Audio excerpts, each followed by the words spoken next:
Good evening to all. Live IPO में आप लोगों का बहुत बहुत स्वागत है। आज के इस वीडियो में हम एक आईपीओ का रिव्यू करेंगे, जहां पर टोटल 3 आईपीओ का हमें रिव्यू करना है, राइट। और तीनों के तीनों आईपीओ एसएमई आईपीओ है। कौन से आईपीओ है? SME IPO, correct. जिसमें से पहला हम जो रिव्यू करेंगे वो है सोरा डिज़ाइन। उसके बाद जो रिव्यू करेंगे उसका नाम है प्रॉफ लाइफ साइंस, और लास्ट में हम जो डिस्कशन करेंगे वो है नंदा इंजीनियरिंग, करेक्ट। तो ये तीनों के तीनों आईपीओ का हम यहाँ पर रिव्यू करेंगे और जानेंगे कि इन तीनों आईपीओ में से हमें किस में पैसा लगाना चाहिए और कौन से सेगमेंट में हमें पैसा इन्वेस्ट करना चाहिए, राइट। चलिए वन बाय वन आईपीओ के रिव्यू के बारे में हम स्टार्ट करते हैं। तो पहले जो हमने रिव्यू को स्टार्ट किएंगे तो इसमें क्या है, जो सौरा डिज़ाइन है वो इस्टेब्लिशमेंट हुई है 2021 में। मतलब कंपनी अभी अभी जस्ट रिसेंटली स्टार्ट हुई है 2021 में। मोटा मोटा मान लीजिए कि कंपनी के पास 2 ईयर का एक्सपीरियंस है, राइट। बेसिकली कंपनी करती क्या है, एक डायमंड और ज्वेलरी रिलेटेड कंपनी का कामकाज है, जिसका एक हेड ऑफिस है सूरत के अंदर है और एक बॉम्बे के अंदर है, ठीक है। तो ये लोग क्या करते हैं, डायमंड को, एक जो नेचुरल डायमंड्स होते हैं उनको पॉलिश करते हैं, रफिश करते हैं और उसको मतलब कस्टमर के हिसाब से उसको डिज़ाइन करते हैं और मार्केट में उसको सेल आउट करते हैं, करेक्ट। चलिए वो तो ठीक है, कंपनी के बारे में हमने थोड़ा सा डिस्कशन कर लिया। अब बात कर लेते हैं कि आईपीओ ओपन कब होने वाला है। तो 17 तारीख को ओपन ऑलरेडी हो चुका है, मंडे के दिन ये क्लोज होने वाला है, राइट। 24 को इसका अलॉटमेंट है, 25 तारीख को अनब्लॉक हो जाएगा, 28 को ये क्रेडिट हो जाएगा और 29 की इसकी फाइनल लिस्टिंग होने वाली है, राइट। ओके, यहाँ पर जिस तरह से हम देख सकते हो, एक मिनट, यहाँ पर जिस तरह से आप देख सकते हो इसकी आईपीओ की जो शेयर की मतलब शेयर साइज है, टोटल क्वांटिटीज इक्विटीज की, वो कितनी है, ओनली 4,24,000, जो कि एक एसएमई आईपीओ में सबसे छोटा माना जाता है। और इसकी आईपीओ की जो फंडिंग की साइज है वो भी है 2.03 करोड़, मतलब बहुत छोटी है, राइट। क्योंकि इतना तो अगर मान लीजिए कोई एक पर्टिकुलर कोई ऑपरेटर इसको चलाना स्टार्ट कर देगा तो फिर ये कंटिन्यूस अपर या लोअर ही लगा सकता है, ठीक है। क्योंकि क्या होता है कि आईपीओ की साइज बहुत ही छोटी है, तो इसके अंदर हो सकता है कि अपर सर्किट और लोअर सर्किट भी लगने की पॉसिबिलिटी सबसे ज़्यादा है, करेक्ट। इसकी साइज का मतलब प्राइस क्या है, इश्यू प्राइस है 48 है, 3000 का लॉट है और इसके सामने आपको पैसा इन्वेस्ट करना पड़ेगा 1,44 लाख पर एप्लीकेशन के हिसाब से, ठीक है। तो जो इसका सिनेरियो है, अब हम इसके फाइनेंशियल कंडीशन के बारे में भी देख लेते हैं। देखिए, जिस तरह से कंपनी की साइज, वैल्यूशंस, ये सब इसने डिज़ाइन किया है, तो उसके हिसाब से मैंने यहाँ पर तो अवॉइड रखा हुआ है। तो मैं इस आईपीओ में एप्लीकेशंस नहीं करूँगा, व्हाटएवर कंडीशंस कुछ भी हो जाए मैं नहीं करूँगा, ठीक है। ओके, अब इसके फाइनेंशियल कंडीशन के बारे में देख लेते हो। तो जैसे 2021 में इसने इसका स्टार्टअप किया था, राइट। अब 2022 और 2023 में इनका प्रॉफिट में ही है, ऐसा नहीं कि ये लॉस में है। यहाँ पर 3 लाख का प्रॉफिट है, यहाँ पर 11 लाख का प्रॉफिट है। लेकिन जिस तरह से कंपनी की वैल्यूएशन दिखाई गई है वो अभी यहाँ पर वो अट्रैक्टिव नहीं है जहाँ से हम इसके अंदर एप्लीकेशन कर सके, करेक्ट। फिर यहाँ पर देखिए तो रिटर्न ऑफ नेटवर्क कितना है, 7.22। अगर इसके अंदर मैं अप्लाई करूँ, इससे बेटर है कि एफडी कर दूँ, सही, करेक्ट। क्योंकि इस पर जो इनका जो नेटवर्क की वैल्यूएशन है, वैल्यूएशन के ऊपर उनको जो रिटर्न मिल रहा है वो सिर्फ और सिर्फ 7.22% का ही रिटर्न है, ठीक है। तो इसी की वजह से मैंने इस आईपीओ को टोटली अवॉइड किया है। इसके लिए अगर आपको एप्लीकेशन करनी पड़ेगी तो 3000 के हमने आपको 1.44 लाख का इन्वेस्टमेंट लगेगा। अगर आप 2 लॉट में अप्लाई करोगे तो आपका 2.88 का इन्वेस्टमेंट हो जाएगा, ठीक है। फिर आप यहाँ पर देख सकते हो कि इसकी सब्सक्रिप्शन आप देखो कितने सब्सक्रिप्शन है। यहाँ पर देखो तो ऑलरेडी क्यूआईबी में भी फुल सब्सक्रिप्शन हो चुका है, रिटेल में भी फुल सब्सक्रिप्शन हो चुका है, ठीक है। तो टोटल 10x के आसपास इसका सब्सक्रिप्शन डेटा अभी तक तो हो चुका है। तो हो सकता है अब लास्ट डे में इसके अंदर भी ऑलरेडी भी सब्सक्रिप्शन आ सकता है। लेकिन ये जो फिगर आपको दिख रही है वो क्यों दिख रही है, क्योंकि आईपीओ की साइज बहुत छोटी है, इसलिए आपको ये अमाउंट थोड़ी सी ज़्यादा दिख रही है, ठीक है। लेकिन एज पर मैं इसको रिकमेंडेशन करूंगा कि इसके अंदर मैं एप्लीकेशंस नहीं करूंगा, ठीक है।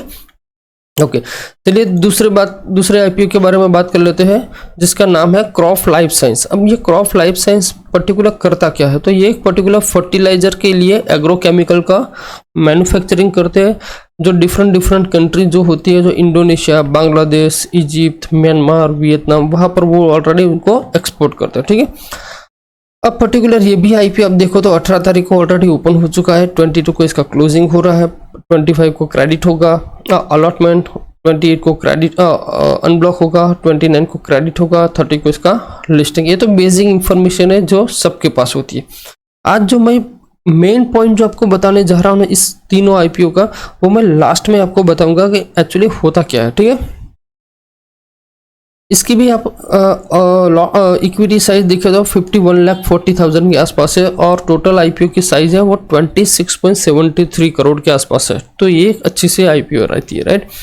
इसकी प्राइस बैंड देखा तो 52 है। 2000 आपको 2000 शेयर के हिसाब से आपको 1,04,000 रुपीज़ इन्वेस्टमेंट करना पड़ेगा। QIB और RI में भी देखोगे तो भी आपको 50-50% का रेशियो के हिसाब से मिल जाता है। ठीक है, उसके बाद यहाँ पर देखिए तो जिस तरह से यहाँ पर क्रॉप लाइफ साइंस है, ठीक है, तो इसका भी अभी आप देखोगे तो मैं इसको रिफ्रेश कर देता हूँ, 1 मिनट।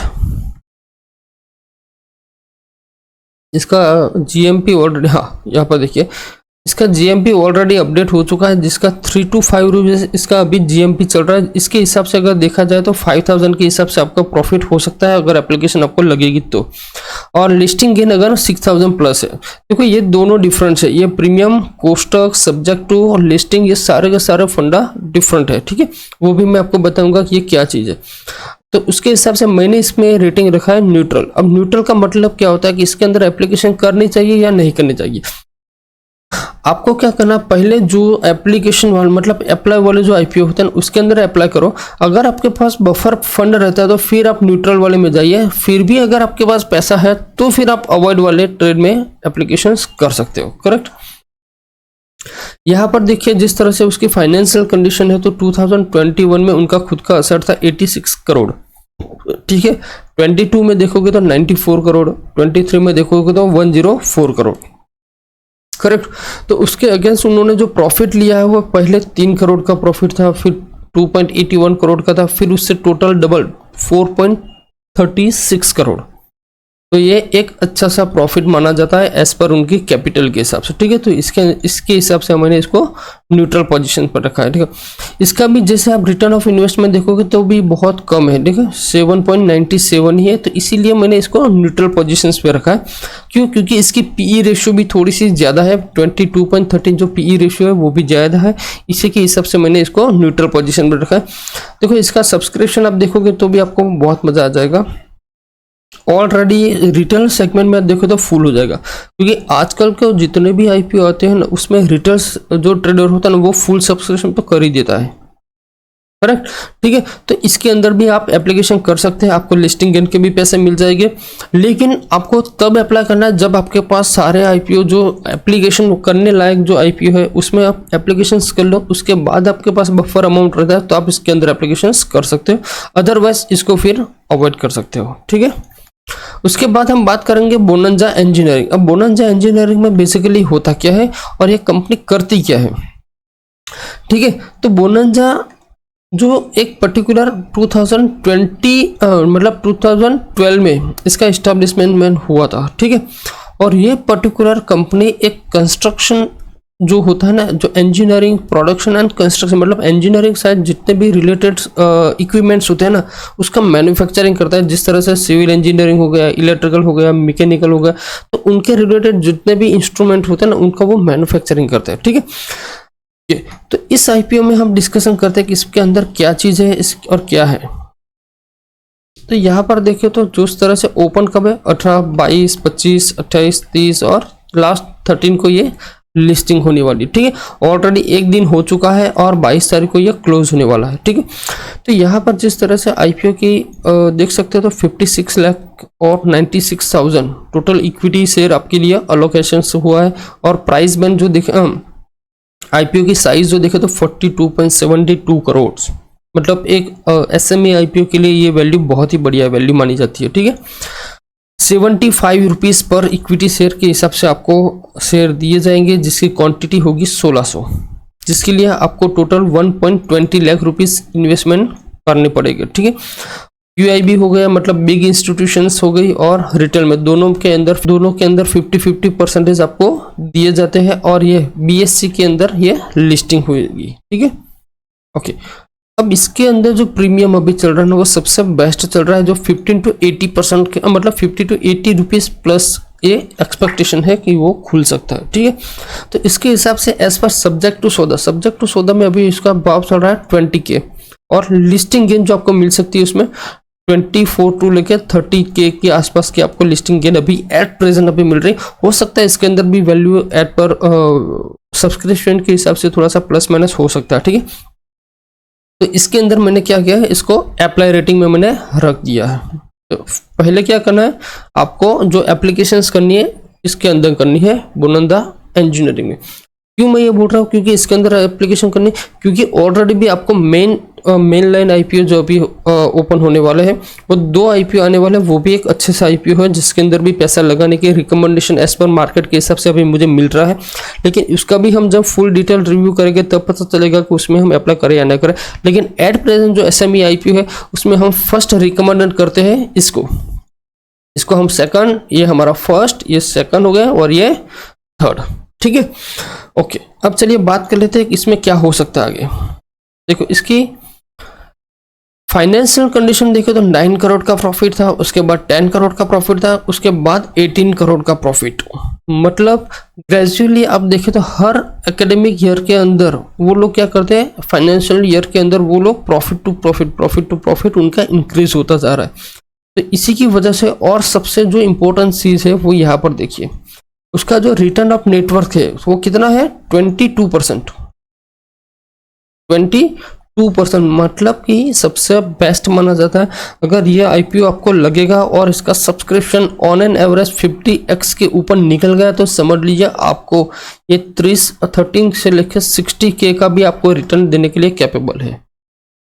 ठीक है, तो मैं सबसे पहले अप्लाई करूंगा बोनंदा में, उसके बाद अगर मेरे पास कुछ फंड बचेगा तो फिर मैं सेकंड रिफरेबल करूंगा क्रॉप लाइफ साइंस को। इसको तो मैं अवॉइड ही कर दूंगा, इसके अंदर मैं कोई एप्लीकेशंस नहीं करूंगा। ठीक है, आई होप आपको यहाँ पर और कुछ चीज़ें, हाँ इसका सब्सक्रिप्शन थोड़ा सा देख लेते हैं।